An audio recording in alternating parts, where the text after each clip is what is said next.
চলে আসার পরে বিছানাতে যেন শয়ন করেছে, বিছানাতে শোয়ার পরে যেন চিন্তা ভাবনা করতেছে, আর নবীর ছবিটা, নবী মুস্তাফার ওই চেহারা নুরানিটা বারবার যেন চোখের সম্মুখে ভেসে ভেসে উঠতেছে। বারবার যখন চোখের সম্মুখে ভেসে উঠতেছে, যখন এই করতে করতে গভীর রাত্রি হয়ে গেল, গভীর রাত্রি, শুনশান রাত্রি হয়ে গেল, সবাই ঘুমিয়ে গেছে। এমত অবস্থায় কোনো মতেই যেন ঘুম আসে না। গভীর রাত্রিতে এই করতে করতে কখন যেন তার মুখে জারি হয়ে গেছে লা ইলাহা ইল্লাল্লাহ মুহাম্মাদুর রাসূলুল্লাহ। জোরে বল সুবহানাল্লাহ। এই আব্দুল উজ্জা নবীকে মারবো বলে গিয়েছিল, আর নবীকে মারতে গিয়ে আজকে সে যেন বাড়িতে আসার পরে বিছানায় শুয়ে নবীর কলমার জিকির আরম্ভ করে দিয়েছে। আর এই কলমাটা হচ্ছে উত্তম জিকির, সবচাইতে ভালো জিকির হচ্ছে লা ইলাহা ইল্লাল্লাহ মুহাম্মাদুর রাসূলুল্লাহ। এই কলমাটা কেউ মুহাব্বতে যদি একবার পড়ে, আল্লাহ তাবারক তাআলা তার 24 ঘন্টার গুনাহ আল্লাহ ক্ষমা করে দেয়। এই কলমা এই জন্য উত্তম জিকির বলা হয়েছে।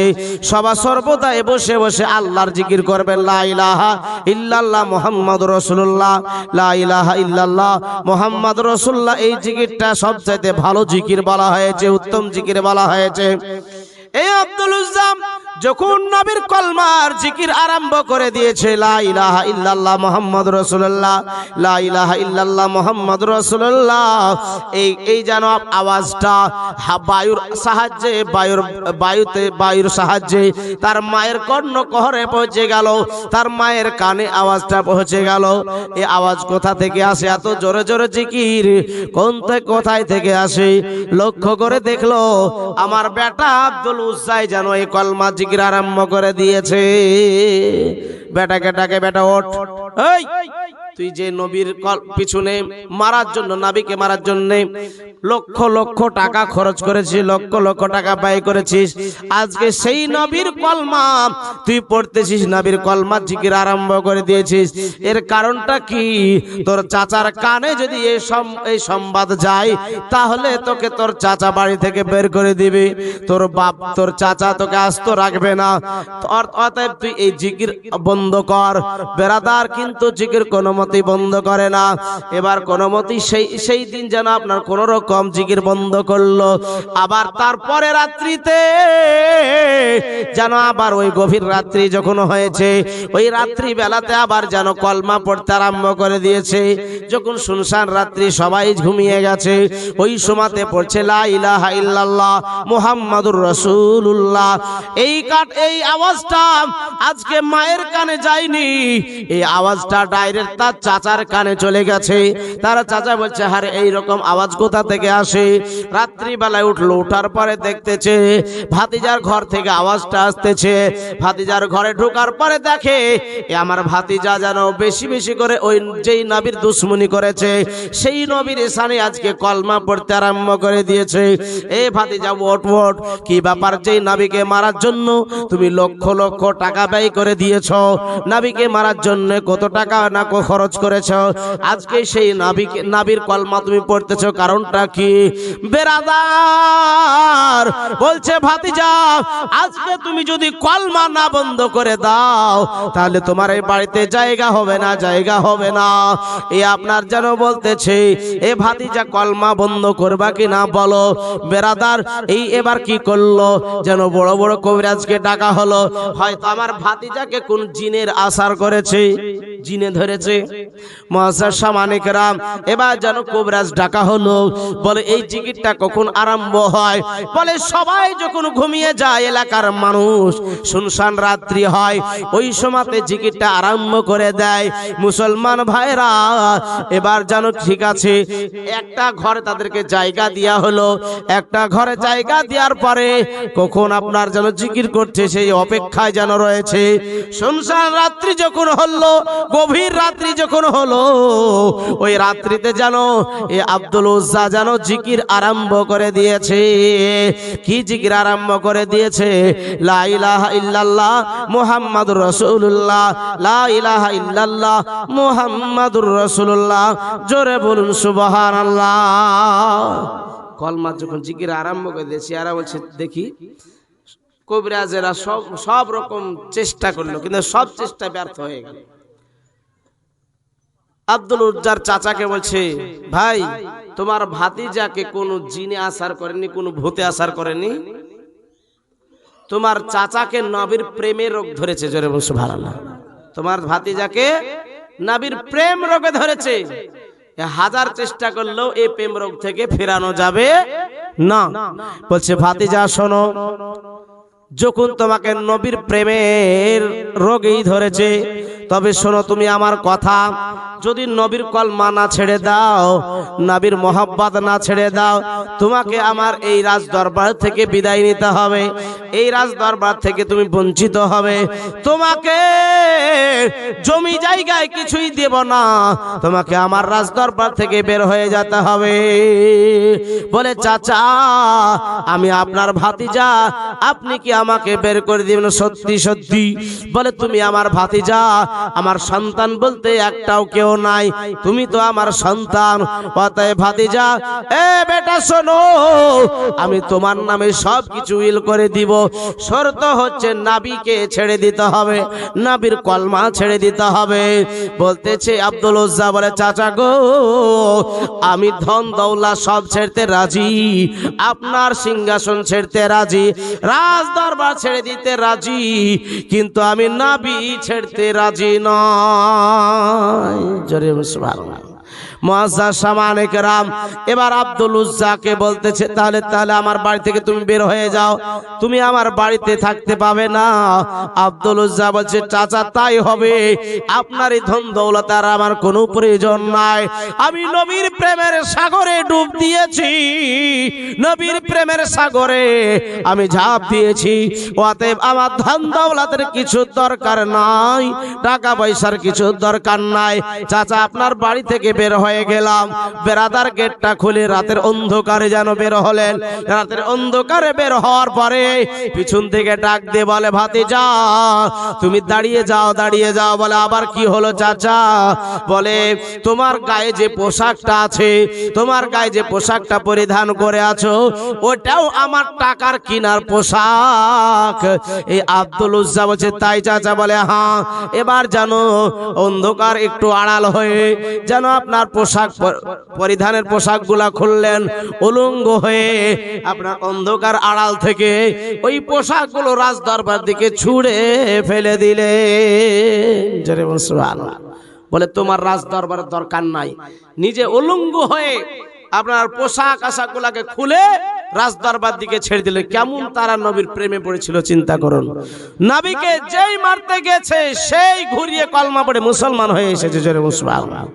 মুআজ্জাজ মুকাররম আব্দুল উজ্জা চলতে আরম্ভ করে দিয়েছে উলঙ্গ হয়ে, যেন আপনার তাগড়া জোয়ান মানুষ যেন আপনার রাত্রি চলতে আরম্ভ করলো। এবার যেন ওই আব্দুল উজ্জার মা ঘরে ঢুকলেন। ঘরে ঢোকার পরে আপনার যেন বাক্সটা খুললেন। বাক্সটা খোলার পরে একটা যেন কম্বল নিলেন। ওই কম্বলটা নেওয়ার পরে বের হয়ে গেলেন বাড়ি থেকে। ওই চাদরটা নিয়ে বাড়ি থেকে বের হলেন। বের হওয়ার পরে পিছন থেকে ডাক দেয়, বেটা আব্দুল উজ্জা দাঁড়াও, হে আব্দুল উজ্জা দাঁড়াও। বলে কে ডাকে? আমার পিছন থেকে মহিলার কণ্ঠ লাগে। আবার ডাক দে, আব্দুল উজ্জা দাঁড়াও, দাঁড়াও, দাঁড়াও। বলে কে ডাকে? এটা তো আমার মায়ের কণ্ঠের আওয়াজ লাগে। বলে কে? মা জননী। কে গো? বলে বেটা তোমার আম্মা জননী আমি ডাক দিয়েছি। বলে মা গো তুমি আমার কাছে এসো না, আমার কাছে এসো না। বলে কেন বেটা? বলে আমি উলঙ্গ অবস্থায় আছি, আমি আমার পোশাক আশাক খুলে আমি জানো ওই চাচার দরবার ছুড়ে দিয়ে চলে এসেছি। বলে বেটা এই জন্য তো আমি একটা কম্বল নিয়ে এসেছি বেটা, এই কম্বলটা অর্ধেক তোমাকে দিচ্ছি, তুমি পরিধান করে নাও, আর অর্ধেকটা আমি পরিধান করে নিচ্ছি। বেরাদার ওই আব্দুল উজ্জা বলছে মা গো মা, এই কম্বলটা কি আমার চাচার টাকার কিনার? বলে না না না না না, এটা তোমার চাচার টাকার কিনা নয়। তোমার আব্বার সঙ্গে যখন আমার বিয়ে হয়েছিল, তোমার আব্বা জান আমাকে জানো এই কম্বলটা বা এই চাদরটা আমাকে গিফট করেছিল, আমাকে উপহার দিয়েছিল। এই চাদরটা তোমার আব্বার উপহারটা, আমি যেন স্মৃতি হিসাবে বাক্সর মধ্যে ভরে রেখেছিলাম বেটা। এই চাদরটা হচ্ছে তোমার আব্বার টাকার কিনা, জোরে বলুন সুবহানাল্লাহ।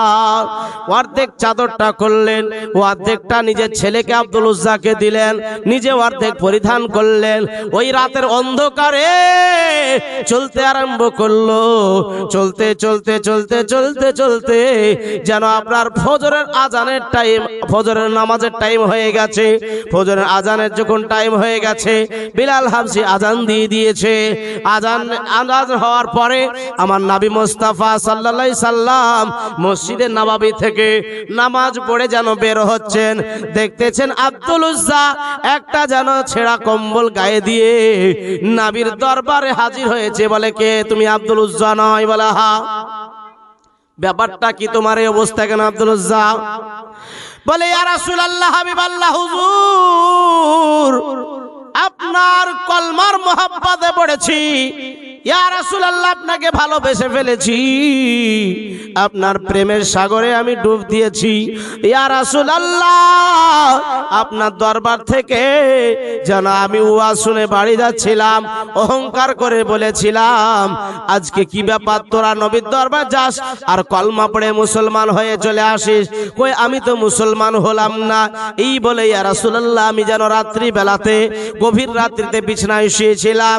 ইয়া রাসূলুল্লাহ, বারবার বারবার আপনার ছবিটা আমার সম্মুখে ভেসে উঠতেছিল। ইয়া রাসূলুল্লাহ, ওই সময়তে কখন জানো, কোন টাইমে জানো আপনার কলমার জিকির আরম্ভ করে দিয়েছি। ইয়া রাসূলুল্লাহ, আপনার কলমা পড়ার কারণে, আপনাকে মোহাব্বত করার কারণে আমার চাচা বাড়ি থেকে বের করে দিয়েছে। জোরে বলুন সুবহানাল্লাহ। বাড়ি থেকে আমাকে বের করে দিয়েছে। হে আব্দুল উজ্জা, যে আব্দুল উজ্জা একদিন যে পোশাকটা পরিধান করত, দ্বিতীয় দিন ওই পোশাকটা আর পরিধান করতো না। এত বড় লোক ছিল, এত টাকা পয়সালা ছিল ব্রাদার। তো সেই আব্দুল উজ্জা আজকে নবীর দরবারের গোলাম হয়ে গেছে। জোরে বলুন সুবহানাল্লাহ। আব্দুল উজ্জাকে কলমা পড়িয়ে মুসলমান করিয়ে দেওয়া হলো। তার মা জননীকে কলমা পড়ে মুসলমান হয়ে গেলেন। মুসলমান আব্দুল উজ্জার নাম পাল্টে নাম রাখা হলো আব্দুল্লাহ। কি নাম? আব্দুল্লাহ। আল্লাহর কাছে সবচেয়ে পছন্দনীয় নাম হচ্ছে আব্দুল্লাহ। আর একটা নাম হচ্ছে আব্দুর রহমান। এই দুটি নাম আল্লাহর কাছে খুব পছন্দনীয় নাম। মুসলমান হয়ে নাম রাখলো ব্রাদার। কিন্তু আমরা মুসলমানের ঘরের সন্তান হয়ে নাম কি রাখতে হবে আমরা এটা জানি না। হ্যাঁ, কেউ রাখছে বল্টু, কেউ রাখছে সেন্টু, রেন্টু, মুন্টু, ঝুন্টু, খেন্টু, কালু। হ্যাঁ, আমরা নাম রাখতে জানি না। ভাই ব্রাদার ইসলাম, দুঃখের বিষয়, মানে আমরা মৌলবীর কাছেও যাই না, ভয়ে যাই না, যদি 2 টাকা লেগে যায় নাকি। হুজুরের কাছে গেলেই তো নাজরানা লাগবে, হ্যাঁ, এই ভয়ে যাই না। কিন্তু আর হুশ হয়েছে না যে কিয়ামত পর্যন্ত ওই নামটা থাকবে, আর এই নামের জন্য কিয়ামতে হিসাব দিতে হবে। একটা সুন্দর মানে জেনে নামটা রাখা ভালো না কালু রাখা ভালো? হ্যাঁ, বল্টু রাখা ভালো না সেন্টু রাখা ভালো? ভাই বাবা জীবন, এই নাম যেই নামে আকিকা দেয়া হয়, ওই ভালো নামটা ধরেই কিয়ামতের দিন ডাকা হবে। জোরে বলুন সুবহানাল্লাহ। এই জন্য নাম সুন্দর রাখেন, ভালো নাম রাখেন। তা আব্দুর রহমান জোরে জোরে কোরআন শরীফ পড়তেছে, জোরে জোরে কোরআন শরীফ পড়তেছে। আর সাহাবারা বলছে, হুজুর আপনার নতুন সাহাবী আব্দুল্লাহ আজকে কোরআন শরীফ জোরে জোরে পড়ছে। বলছে, শোনো, নতুন ইঞ্জিল যদি নিয়ে আসে বাড়িতে, নতুন মোটরসাইকেল, খুব ভালো লাগে কোনদিন চালাতে। হ্যাঁ, তো ইয়ার ইমান সবে মাত্র নিয়ে এসেছে, ইয়ার ইমান তো মজবুত একটু আছে, আর ইমানই তেজ হবে আলাদা, ভোল্টেজ আলাদা। অতএব তাকে নিষেধ করিও না, পড়ুক, পরে সে ইসলামকে বুঝবে, কোরআন বুঝবে, কিভাবে কোরআন শরীফ পড়তে হয় তখন সে পরে বুঝবে, এখন পড়তে দাও। জোরে বলুন সুবহানাল্লাহ। ভাই বাবা জীবন, আজ নবী মুস্তাফা সাল্লাল্লাহু আলাইহি সাল্লামকে যে মহব্বত করেছে, সে যেন আল্লাহকে মহব্বত করেছে। আল্লাহকে পেয়ে গেছে, সে জান্নাত আল্লাহর তার প্রতি ওয়াজিব হয়ে গেছে। জোরে বলুন সুবহানাল্লাহ। নবী ছাড়া কোনো উপায় নাই, নাবি হচ্ছে ইমানের মূল। নাবিকে না ভালোবাসলে নাবি ছাড়া জান্নাত বেকার, এই নাবি ছাড়া নামাজ বেকার, নাবি ছাড়া রোজা বেকার, নাবি ছাড়া হজ ও যাকাত জিকির আজকার কলমা সব বেকার। নাবির মোহাব্বত আছে তো সব কাজে লাগবে। জোরে বলুন সুবহানাল্লাহ। এই জন্য নাবিকে আগে মোহাব্বত করতে হবে। নাবি আগে নামাজ পড়ে, নাবি আগে রোজা পড়ে, নাবি আগে হজ পড়ে, নাবি আগে যাকাত পড়ে। এই জন্য নাবিকে আগে ভালোবাসতে হবে, তারপরে আপনি নামাজ করুন, রোজা করুন। ঈমান যদি না থাকে নামাজ পড়ে লাভ হবে? এখন মমতা ব্যানার্জি হাত তুলে ইফতারের সময় দোয়া করছে, হ্যাঁ? আচ্ছা বলেন, তোমার কাজ হবে হাত তুলে দোয়া করা? যতক্ষণ না ঈমান না কলমা পড়ে না ঈমান নিয়ে আসবে, হ্যাঁ? তাহলে ঈমানের মূল হচ্ছে নাবি। নাবিকে যদি মোহাব্বত না করে, হ্যাঁ, তাহলে কোনো কাজে লাগবে না, কাজে লাগবে না। এই জন্য আগে ঈমান নিয়ে আসতে হবে, তারপরে কোনো কাজ হবে। তাহলে ঈমানের মূল হচ্ছে নাবি। জোরে বলুন সুবহানাল্লাহ। একবার দরুদ পড়ি, আল্লাহুম্মা